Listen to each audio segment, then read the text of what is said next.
Hello friends, welcome to global coaching centre. तो देखिए हम लोग 12th में एनसीईआरटी बेस पढ़ रहे थे। मैथ्स आपका मैट्रिक्स चल रहा था। तो हम लोग देखिए एक्सरसाइज समथिंग 3.1 एक्सरसाइज चल रही थी हमारी। तो हम लोगों ने स्टार्ट किया था आपका 2-3 लेक्चर हो चुके हैं इसमें। तो आज हम लोग स्टार्ट करेंगे नेक्स्ट क्वेश्चन से। उस दिन हम लोगों ने इसके जस्ट पीछे वाले लेक्चर पे चौथा और पांचवा क्वेश्चन हम लोगों ने देखा था और उसमें निकाला गया था। आपका क्वेश्चन क्या था, उसमें अवयव की रचना करनी थी। एक 3/4 का था, एक 2/2 का था। तो अवयव की रचना करने के बाद उसके अवयव निम्नलिखित प्रकार से निकालने थे। किस प्रकार क्या है, तो देखिए आज नेक्स्ट क्वेश्चन हमारा क्या है, 6 नंबर। तो 6 नंबर हम लोग देखेंगे एक्स वाई जेड के मान निकालना है इसमें। ठीक है, दिया क्या है क्वेश्चन में आपका कि निम्नलिखित समीकरणों से एक्स वाई तथा जेड के मान ज्ञात कीजिए। तो क्वेश्चन में एकदम सिंपल सा क्वेश्चन है और हम लोग सीधे क्वेश्चन पे आते हैं, सॉल्व करते हैं।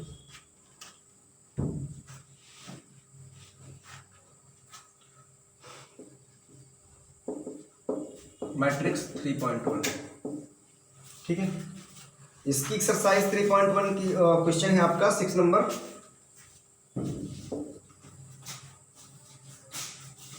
मैट्रिक्स दी गई है आपको, लेफ्ट हैंड साइड और राइट हैंड साइड दो मैट्रिक्स हैं आपकी दोनों तरफ।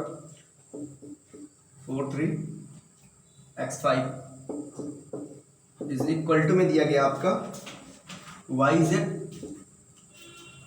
1 5। देखिए दोनों तरफ स्क्वायर मैट्रिक्स आपको शो कर रही है। ठीक है, स्क्वायर मतलब वर्ग अवयव 2/2। ठीक है, दोनों को 2/2 के हिसाब से देख रहे हैं। ये भी आपकी 2/2 है, ये भी आपकी 2/2 है। अर्थात 2x2 ये आपका m क्रॉस n के हिसाब से शो कर रहा है। ठीक है, इसको इस प्रकार से हम लोग पढ़ते थे ना, m क्रॉस n, और ये आपका रो दिखाता है और आपका कॉलम दिखाता है। अर्थात ये आपका रो, ये आपका कॉलम, मतलब पंक्ति और स्तंभ। ठीक है, अब देखिए हम लोग को क्या करना होता है इस प्रकार के क्वेश्चन में। जब भी इस प्रकार की मैट्रिक्स दे, कोई भी मैट्रिक्स हो, 3/3 की हो या 4/4 की हो, या इस प्रकार से कोई भी मैट्रिक्स दी गई हो, और हमसे पूछा जाए एक्स वाई जेड के मान या something P Q R S के मान, इस प्रकार से कोई वैल्यू दी गई हो और उसमें वैल्यू पूछी जाए कि इस वैल्यू का आंसर क्या होगा, तो इसमें क्या करते हैं, सीधा सीधा कंपेयर करा देते हैं। इससे इसका, इससे इसका, इससे इसका और इससे इसका। ठीक है, तो जो इसके जस्ट सामने जो वैल्यू होती है वही उसका आंसर होता है, या उस प्रकार से जो क्वेश्चन बनती है। क्वेश्चन करने के बाद हम लोग क्वेश्चन देखिए, इसमें तो सीधा सीधा दिख रहा है कि y = 4 है, y = 4 है और x = 1 है और z = 3 है। ठीक है, मान लीजिए कोई नेक्स्ट क्वेश्चन अभी आपका आएगा, उसमें एक क्वेश्चन टाइप होगा, दे देगा x + z यहाँ पे एक पद पे होगा और इधर कोई वैल्यू दी होगी। यहाँ पे मान लीजिए y + x होगा, यहाँ पे कोई वैल्यू होगी, इस प्रकार से। ठीक है, तो यहाँ पे सब सीधा सीधा दिया गया है, तो हम लोग सीधा सीधा वैल्यू रख देंगे। क्या दिया गया है, x = हमारा 1 है, तो x = 1 आपकी आंसर हो गया। y = आपका 4 है। वही कॉलम वही रो में देखना है, जो इस रो और कॉलम में होगा, जो भी पद, वही टर्म और कंडीशंस, वही चीज यहाँ पे भी अप्लाई करनी है। ठीक है, जो टर्म एंड कंडीशंस यहाँ पे होगी, वही टर्म एंड कंडीशंस यहाँ पे, वही चीज दोनों में अप्लाई करना है, तभी आपका आंसर आएगा। तो y = यहाँ पे 4 है और z = यहाँ पे 3 आए, तो z = 3। तो आपका आंसर जो एक्स वाई जेड की वैल्यू आएगी आपकी, x = 1, y = 4 और z = 3। इस प्रकार से आपका एक्स वाई जेड की वैल्यू इस प्रकार से आ जाएगी। तो नेक्स्ट देखते हैं, बहुत ही सिंपल क्वेश्चन था आपका ये। नेक्स्ट थोड़ा सा क्वेश्चन टाइप है उसमें।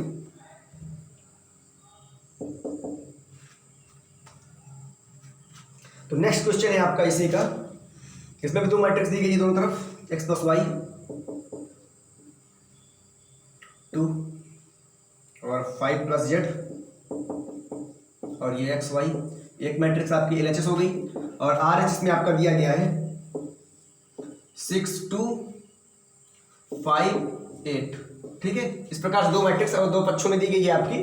तो देखिए ज्ञात क्या करना है, यहाँ पे x और z की, x y और z की वैल्यू निकालनी है, अर्थात आंसर निकालना है x y z question mark. इसकी वैल्यू में निकालना है x y z की। अब देखिए मैंने इसके पहले वाले क्वेश्चन में बताया, क्वेश्चन टाइप क्वेश्चन। अब देखिए यहाँ पे जो आपका पहला रो है और पहला आपका जो वैल्यू है पहले रो की, x + y दिया है, यहाँ पे आपका 6 है, यहाँ पे 5 + z है, यहाँ पे x y है। तो इस प्रकार से जो जो उसके सामने वैल्यूज होंगी उस प्रकार से इक्वेशन बना लेंगे हम। जब इक्वेशन बना लेंगे तो उसके बाद उसी फर्स्ट सेकंड और थर्ड 3 लगभग इक्वेशन बनेंगे इसकी, उस प्रकार से हम लोग आगे देखेंगे। ठीक है, देखिए कैसे x + y = 6 रख सकते हैं, 5 + z = 5 रख सकते हैं। ठीक है, और x y = 8। देखिए एक बात, एक चीज बता दो, जहां पे वेरिएबल होगा आपका, वेरिएबल पद होगा, उसी से हम लोग कंपेयर करते हैं, ठीक है। मान लीजिए अच्छा देखिए ये पद है दोनों तरफ, तो इनका हमें कुछ नहीं, इनसे कुछ नहीं निकलने वाला, क्योंकि यहाँ पे कोई उस प्रकार की संख्या नहीं है, ठीक है ना, कि यहाँ पे केवल रियल नंबर्स दिया गया है, ना कि यहाँ पे कोई वेरिएबल्स है, ठीक है। वेरिएबल्स नहीं है यहाँ पे। अगर यहाँ पे कोई एक्स वाई या जेड की तरफ कोई वैल्यू होती, या कोई पद होता या कोई लेटर होता है एक्स वाई का, तो हम लोग वहां से देखते हैं, ठीक है। इस प्रकार से इसको हम लोग शो नहीं करवाएंगे। अब देखिए इस प्रकार से हमारा ये वैल्यूज आ गई, इस प्रकार से तीन इक्वेशन मान लीजिए बन गए आपके। मान लीजिए first equation, second equation and third equation, ठीक है। अब देखिए जो सेकंड इक्वेशन से हम देख लेते हैं, 5 + z = 5 दिया गया है, तो जब पक्षांतर करेंगे 5 + z - 5 इधर आएगा, प्लस का 5 है तो माइनस भी इधर आएगा, इक्वल टू 0 बचेगा आपका। तो 5 + 5 आपका कैंसिल हो जाएगा, z इक्वल टू आपका 0 बचेगा। तो इस प्रकार से z की वैल्यू आपकी आ गई, तो z इक्वल टू आपका 0 हो गया। ये आपने किनारे में रख लिया, बाकी सारी चीजें इरेज कर दी यहाँ पे, ठीक है। अब देखिए इसको भी आप इरेज कर दीजिए, क्योंकि इसमें कोई और वेरिएबल्स तो है नहीं।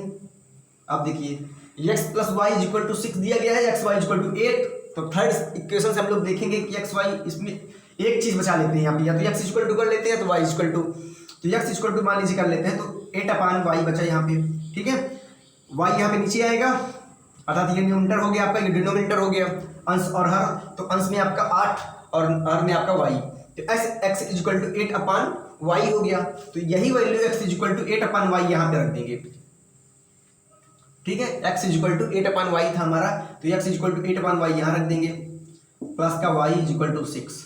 अब देखिए इसका एलसीएम ले लेते हैं, तो नीचे आएगा y, और y यहाँ पे आपका y कैंसिल हो जाएगा, बचेगा 8 प्लस का y² = 6। अब देखिए क्या करते हैं, इसका मल्टीप्लाई कर दीजिए यहाँ पे, तो 8 + y² = 6y, ये इधर आएगा, ऐसा क्रॉस मल्टीप्लाई होगा ना, तो जब क्रॉस मल्टीप्लाई होगा तो ये इधर आएगा, 6y हो जाएगा वहां पे। अब देखिए y² पक्षांतर करेंगे तो माइनस में आएगा, -6y प्लस का 8 = 0। इस प्रकार से ये हो गया आपका। अब देखिए आगे, तो y² - 6y + 8 = 0। अब देखिए हमें गुणनखंड फैक्टर्स आ गया यहाँ पे, फैक्टर्स। तो फैक्टर हम कैसे निकालते हैं, आप लोगों ने पढ़ा होगा हाई स्कूल में समथिंग, और 11th में पढ़ा होगा। तो हम लोग फैक्टर कैसे निकालते हैं, ऐसे निकालें कि ये वैल्यू आपकी एडिंग में भी वही चीज़ आ जाए, और यहाँ पे आपका जो ये अचर पद है आपका, ये भी उसी प्रकार बना रहे। तो देखिए कैसे कितने का मल्टीप्लाई, यहाँ पे कितने गुणा करें कि आपका 8 से ऊपर ना आए, और ये आपका एडिंग पॉइंट में भी 6 आ जाए। तो 3 दूनी 6, 3 दूनी 5 होता है, तो ये होगा नहीं आपका।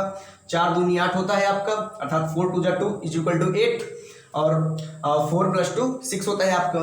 तो देखिए हम चाहे -4 -2 करके 6 लाएं, तो -6 आ गया, तो हमें यही लाना है -6, तो -4 - 2 = -6। अब देखिए यहाँ पे हम लोग क्या करते हैं, 4 × 2 = 8 आया, और 4 + 2 = 6, तो दोनों चीज हमारी वैल्यू यहाँ पे सेम हो गई, ठीक है। तो वही चीज कर लेते हैं यहाँ पे, तो y² - 6y + 8 = 0, तो y² - 4y और -2y -6y जब ऐड करेंगे तो -6y आएगा, प्लस का 8 = 0। अब देखिए यहाँ पे आप जो है y कॉमन ले लीजिए इस पे, तो y कॉमन लिया तो अंदर y बचा आपका, -4 बचा आपका अंदर, और माइनस का यहाँ पे हमने 2 कॉमन लिया, तो बचा आपका y और -4, क्योंकि जब मल्टीप्लाई करेंगे तो माइनस का प्लस का 8 आ जाएगा, = 0 दिया गया है। अब देखिए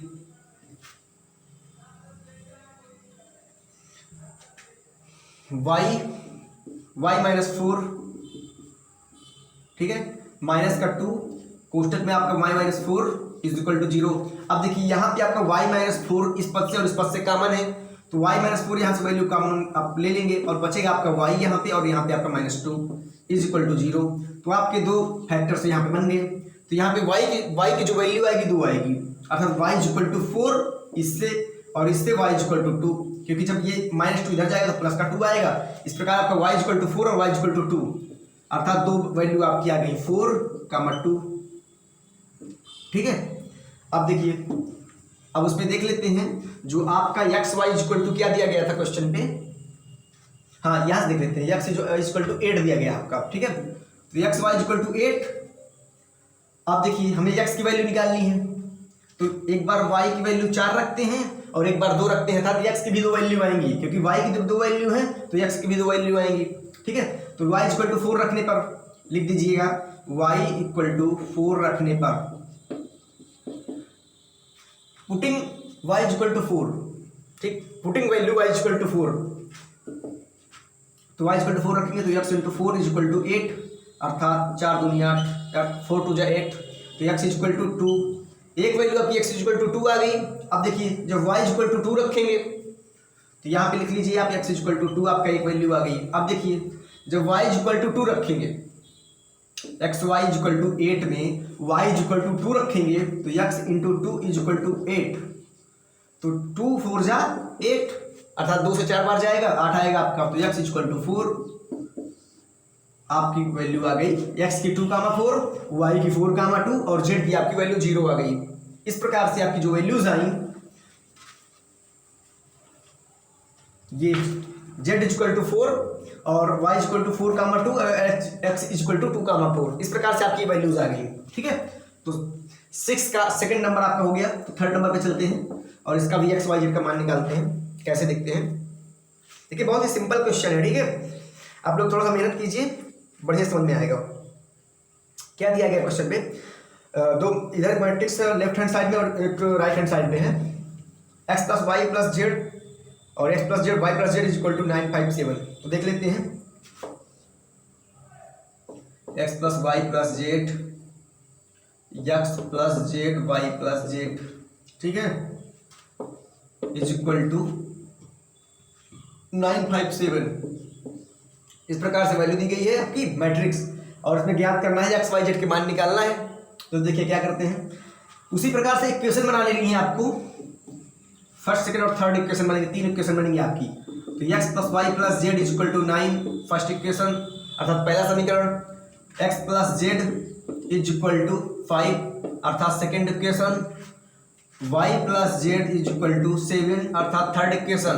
ठीक है, आपके 3 इक्वेशन बन गए, 3 समीकरण बन गए। ठीक है, अब देखिए क्या देख लेते हैं कि पहले में आपका x plus Y plus Z equal to 9 दिया गया और सेकंड में आपका x plus Z equal to 5 दिया गया है। देखिए x प्लस जेड यहाँ पे रखा हुआ, तो इसकी वैल्यू सेकंड की वैल्यू फर्स्ट में रख देते हैं, अर्थात इक्वेशन सेकंड का मान फर्स्ट में रखने पर, ठीक है, इक्वेशन सेकंड का मान समीकरण फर्स्ट में रखने पर रख देते हैं। ये चीज आप लोग लिख लीजिए। इसका मान जब यहाँ पे रखेंगे तो एक्स प्लस जेड बराबर 5, तो वाई प्लस यहाँ पे एक्स प्लस जेड बराबर 5 रखेंगे। ठीक है, तो मान लीजिए आपका X plus Z plus Y equal to 9 आपका पहला समीकरण इस प्रकार दिया गया है। अब देखिए X plus Z equal to 5, तो यहाँ पे 5 रख देंगे आप, तो 5 प्लस वाई इक्वल टू 9, तो 5 प्लस वाई इक्वल टू 9, तो वाई इक्वल टू आपका आएगा यहाँ से 5 इधर जाएगा माइनस में, तो 9 माइनस 5 इज इक्वल टू 4, तो वाई इक्वल टू 4 आपका ये आंसर आ गया, वाई इक्वल टू 4। अब देखिए y equal to 4 third equation पे रखने पर, अर्थात putting the values y equal to 4 equation number third. ठीक है, तो थर्ड में रखते हैं y इक्वल टू 4, तो 4 plus Z is equal to 7, तो z is equal to 4 7 minus 4 is equal to 7 minus 4 3, अर्थात z की वैल्यू आपकी 3 आ गई। तो यहाँ पे आप z इक्वल टू 3 रख दीजिए। अब देखिए आपके पास दो वैल्यूज मालूम है आपको, y इक्वल टू 4 और z इक्वल टू 3। अब देखिए अब हमें वैल्यू निकालनी है x की, तो x की वैल्यू आप यहाँ पे रख दीजिए। x की वैल्यू निकालने के लिए आप इक्वेशन सेकंड में z का मान रख दीजिए, तो z इक्वेशन सेकंड में z का मान रखने पर ये लिख दीजिएगा यहाँ पे ऐसे। ठीक है, अब z की वैल्यू यहाँ पे रख देते हैं, तो x plus 3 is equal to 5। अब देखिए x इज इक्वल टू 3 इधर जाएगा, तो 5 माइनस 3 इज इक्वल टू 2, अर्थात x इज इक्वल टू आपका 2 आ गया। देखिए बड़ा सिंपल तरीके से हम लोगों ने वैल्यूज निकाल ली x y z की, क्वेश्चन में कुछ नहीं था। ठीक है, अब देखिए अगर इस प्रकार से हम लोग मान लीजिए अगर हम चेक करना चाहें कि आपका ये आंसर सही है कि नहीं, तो आप फर्स्ट इक्वेशन पे किसी दो की वैल्यू रख दीजिए और एक की वैल्यू निकाल लीजिए, अर्थात आपका जो आंसर आएगा इस चीज से मैच होना चाहिए। ठीक है, मान लीजिए x प्लस वाई का मान हम लोग यहाँ पे रख देते हैं, x प्लस वाई का मान x का 2 है, प्लस वाई का कितना है 4 है, प्लस का z रखा रहने देते हैं इक्वल टू 9 कर देते हैं। अब देखिए z इक्वल टू 9 और 4 प्लस 2 इक्वल टू 6 आएगा, तो जब 6 इधर आएगा तो माइनस का आएगा, तो z इक्वल टू आपका 3 आया। मैच कर लीजिए, आपका z इक्वल टू 3 यहाँ पे भी आ रहा है। ठीक है, मान लीजिए कि हम लोगों ने भी x प्लस वाई की रखा, मान लीजिए x प्लस जेड रखते हैं, तो x प्लस जेड अर्थात 2 प्लस 3 प्लस का y इक्वल टू 9। अब देखिए y प्लस का 5 इक्वल टू 9, तो y equal to 9 minus 5 equal to 4, तो y इक्वल टू 4, यहाँ से आपकी वैल्यू आई और यहाँ पे भी ऑलरेडी y इक्वल टू 4 रखा हुआ है। अर्थात हमने जांच कर लिया, प्रूफ कर लिया कि हमारा क्वेश्चन जो एक्स वाई जेड का वैल्यू आ रहा है, आंसर आ रहा है, वो हमारा पूरी तरह से सही है, क्योंकि हमने मैच कर लिया इन चीज़ों से। आप किसी दो की वैल्यू किसी भी इक्वेशन में रख दीजिए, किसी दो की वैल्यू पहले इक्वेशन में रख दीजिए और किसी एक की वैल्यू सेकेंड और थर्ड इक्वेशन में रख दीजिए, आपका जो भी आंसर आएगा इस सब चीज़ों से मैच करेगा, अर्थात पूरी तरह से एग्जिस्ट करेगा। ठीक है, नेक्स्ट क्वेश्चन देखते हैं 7 नंबर। हम लोगों ने बड़े आसानी तरीके से 6 नंबर का पूरी तरह से फाइनल कर दिया। ठीक है, और 7 नंबर है आपका, 7th क्वेश्चन है, equation a minus B 2a minus B 2a plus C 3c plus D is equal to -1 5 0 13 से a b c d के मान ज्ञात कीजिए। देखिए बहुत ही सरल सवाल है ये। देखिए इसके पहले एक्स वाई जेड के मान निकालना था, अर्थात 3 डिजिट थी वहां पे। ठीक है, यहाँ पे 4 डिजिट है, 4 डिजिट अर्थात ए बी सी और डी, तो 4 डिजिट के मान निकालना है यहाँ पे। बहुत ही सिंपल सवाल है आपका।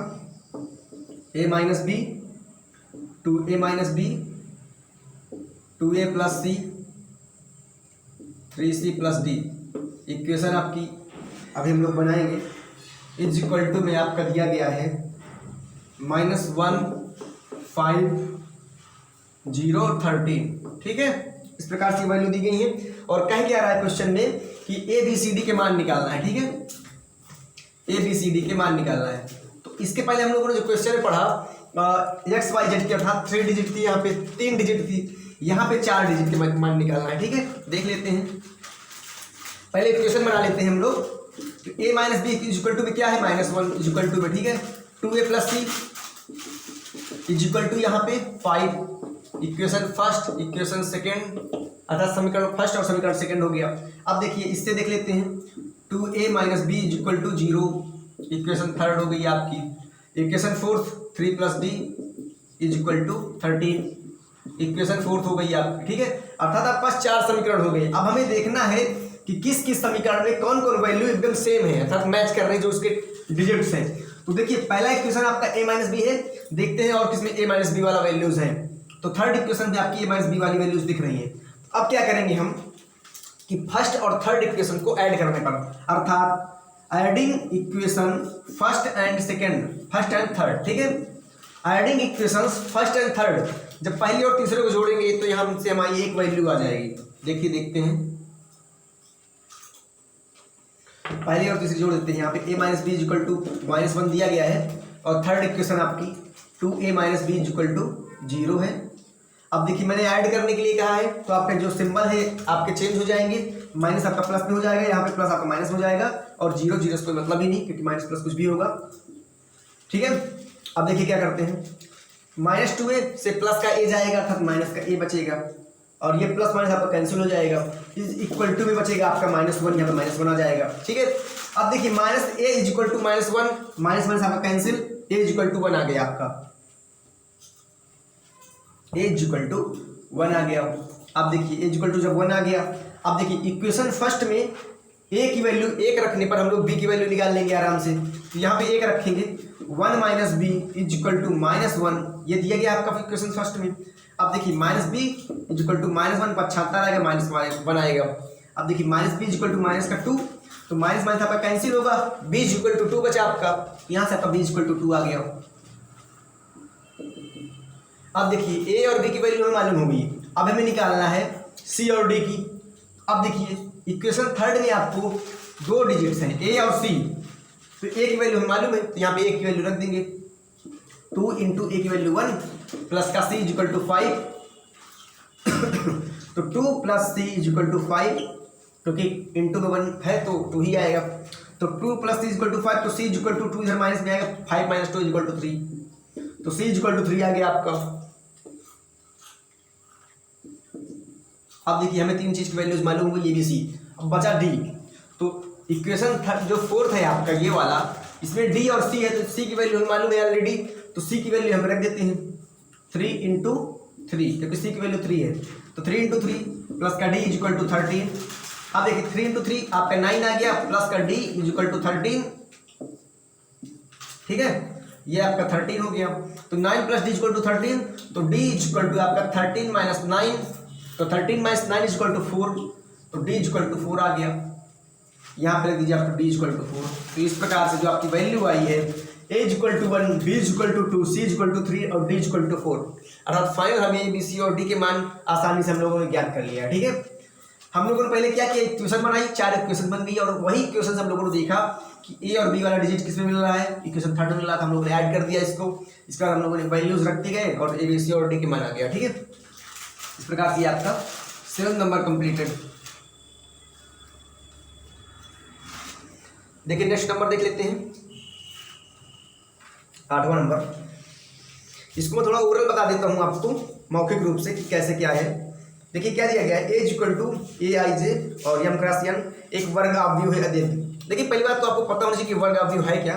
जो मैंने पहला आपका वीडियो लेक्चर बनाया था उसमें मैंने बताया था आपको टाइप्स वाइब्स के बारे में। ठीक है, और मैंने मेथड से बताया था, कॉन्सेप्ट बताया था मैट्रिक्स का।